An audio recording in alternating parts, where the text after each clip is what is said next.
The Chronicles, told by Chronikle. Cases of the missing, murdered, and unsolved. As always, don't forget to head over to thecertifiedoracle.com, where you'll find source information for today's episode. And don't forget to hit the like button and subscribe so you never miss a case. Let's get started with Chronicle number 3, the Sara Anne Bushland case. The year was 1996. Delia's catalog was the go-to for any teen girl. Turning through the pages excited about what outfit you were going to order and show off at school when it came in.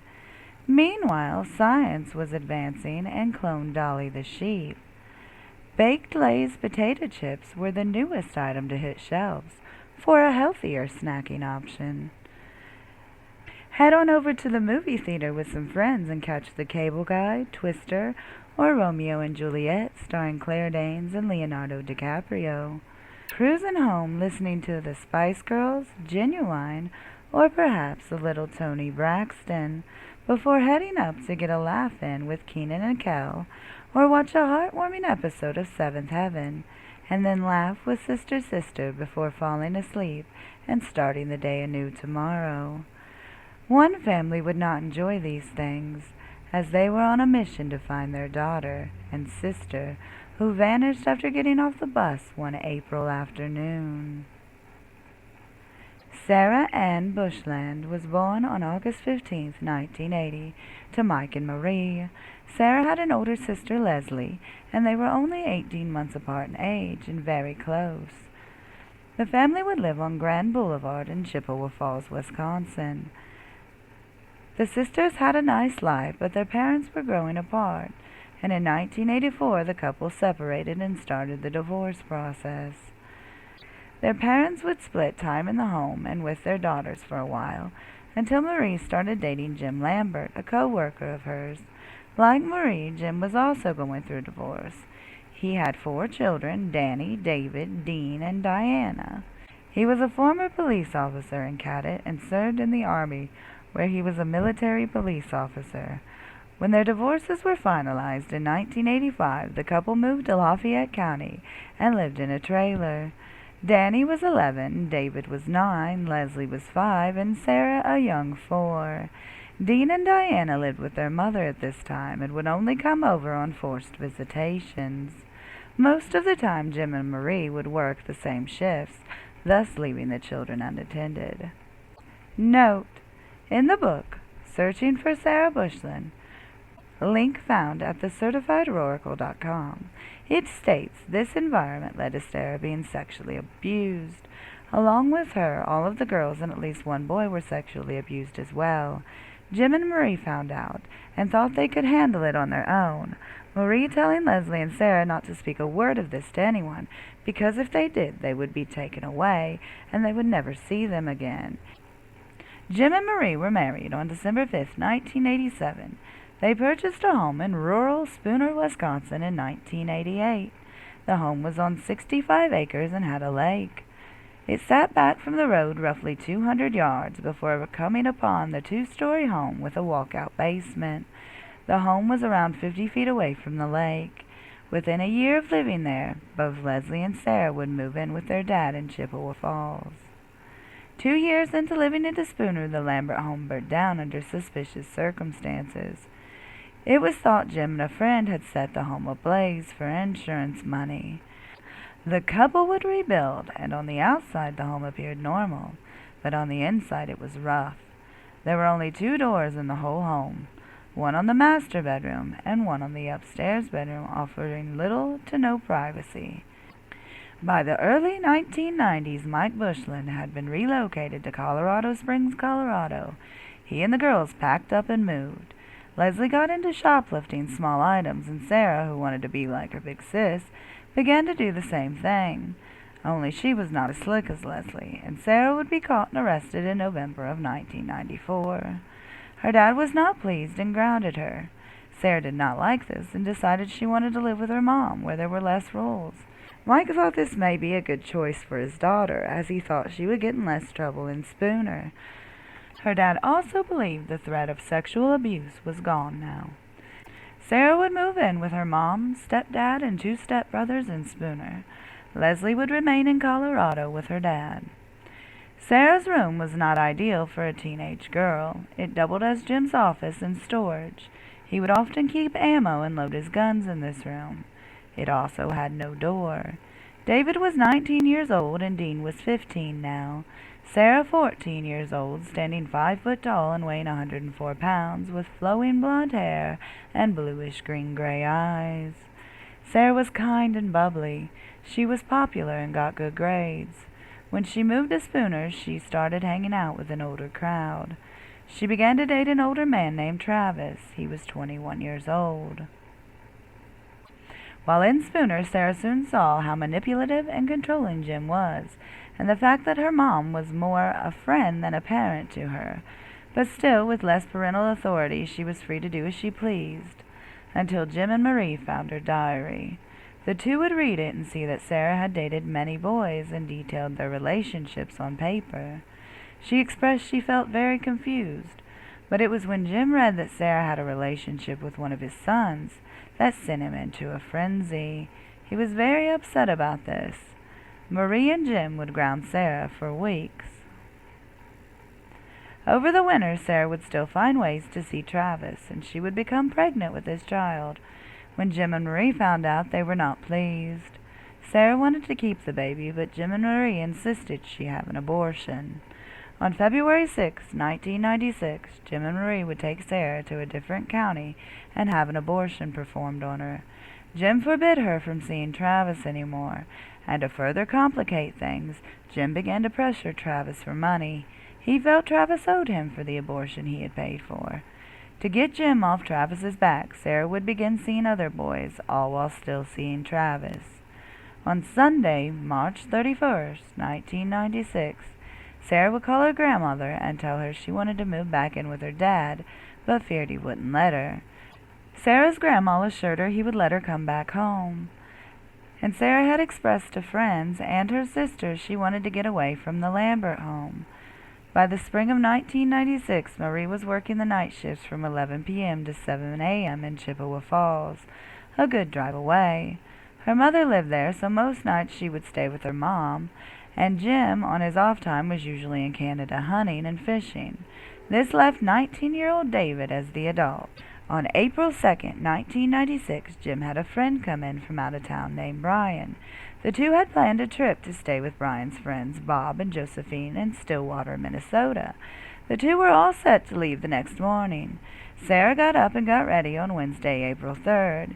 Dean, who was now 16 years old, would drive Sara over to her friend's home so the pair could walk to school. Dean was a good teenager. He worked 30 hours a week after school at the local IGA. When Sara arrived at her friend's home, she didn't like what she was wearing, so her friend's mom helped her pick out something from her closet and let her borrow a jacket as well. Sara left her backpack at her friend's home, and the 2 headed off for school. The plan was to head over to the friends after school and get ready for a dance they were set to attend later in the night. Before the school day would end, Sara would change those plans. At noon, Travis would pick her up, and they would head to his friends and spend their lunch break there. He would then drop her back off at school. This is where friends noticed a big change in Sara's mood. It appeared as though she was frightened. Sara would tell her friend she had to get home to get her diary before Jim found it and read it again, because if he did, she would be in far more trouble than she ever had been. Sara would ask friends if they could give her a ride, as she needed to get home faster than the bus could take her. None of her friends were able to, and Sara would end up riding the bus home that afternoon. What was in the diary this time that she was so afraid Jim would find? While on the bus, Sara would sit in the back, and as it got closer to her home, move and sit with a younger girl, who I will refer to as Bus Friend.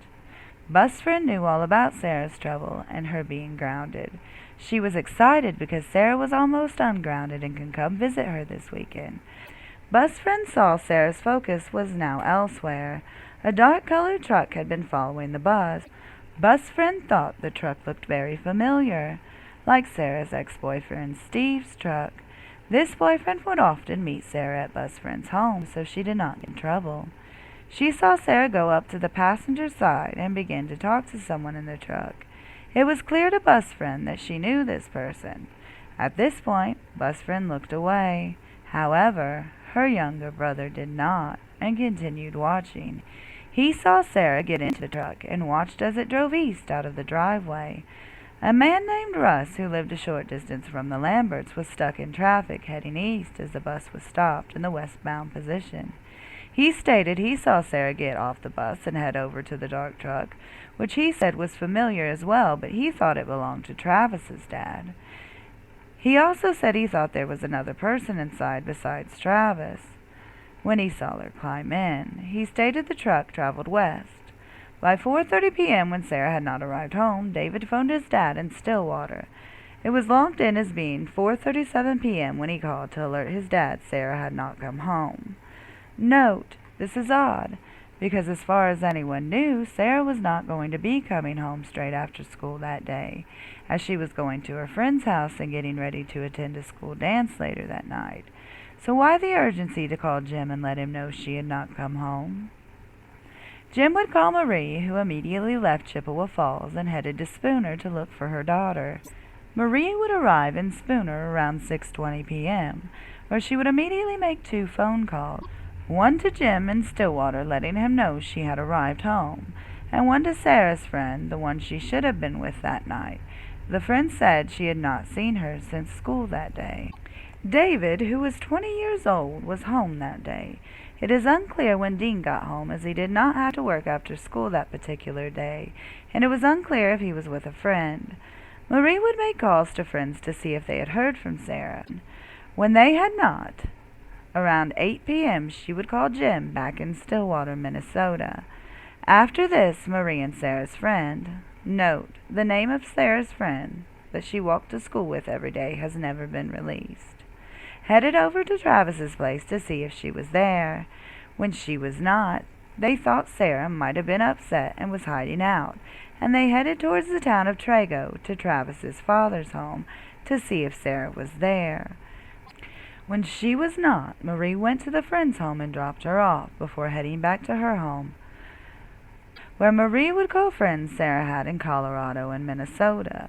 They had not heard from Sarah either. The last call of the night for Marie was one from Jim. This was around 10:30 p.m. Allegedly, Jim and Brian stayed overnight in Stillwater Wednesday. Thursday morning, Jim would call Marie at 9 a.m. and let her know they were headed back to Spooner. On the way, Jim and Brian made a stop to purchase some ammunition. Jim said it was no big deal that she had not come home yet after he arrived back at his house that afternoon. At some point, with no urgency, Sarah was reported missing by her mom and stepdad. Her biological father was never told on this day. It would be 2 days before he would find out his daughter had vanished. His ex-mother-in-law would call to inform him. Sarah's case got no media attention, and her friends at school wouldn't know she was missing for 2 weeks when they saw flyers up around town about her. Her mother told a local paper she was not sure if Sarah had run away or if she was kidnapped. This is one of the few times she talked to the media. After Sarah went missing, David and his dad seemed to not get along very well anymore. He would move out in October and back in with his mother and sister Diana. After David left, tensions would rise between Dean and his father. He too would move back to Jim Falls with his mother. The boys have not had contact with their dad since they left the Lambert home that day in Spooner. Jim would refuse to take a polygraph test. His reasoning was he believed he would fail due to his time in the military. The police would feel Jim knew something about Sarah's disappearance, although they didn't know what. On May 16th and 17th, the Lambert property was searched. Cadaver dogs were brought in and would hit on multiple spots in the home, outbuildings, and surrounding land. However, no remains were found. In 2017, Marie and Jim would both pass away from COPD and take whatever information they had about the case to their grave. It has been said that Sarah hung around with 2 rival groups of men, and there was a group of girls who would attend all the parties and hang out regularly with all of these men. This led some to believe Sarah's disappearance was linked to Crystal Solier's murder. She went missing on October 1st, 1996. Her body was found in March outside of an adult sex store. Both bore a resemblance to one another and knew each other from hanging out with the same group. Police have since said they do not believe the crimes are related. Leslie would say her mom would tell her it was not a big deal that Sarah was missing, and as a teen she believed her mother. Looking back, she wishes she would have asked more questions. Over the years, many more searches were done of the Lambert home and property, with police never stating what led them to search for her there. Nothing has ever been found. Mike and Leslie have never given up the search for their loved one. If you have any information on this case, please call the National Center for Missing and Exploited Children at 1-800-THE-LOST. That's 1-800-483-5678. Or contact the Washburn County Sheriff's Office at 715-468-4700. Once again, that's the Washburn County Sheriff's Office at 715-468-4700. I want to thank everyone for watching today, and don't forget to hit that subscribe button and like this video if you want more.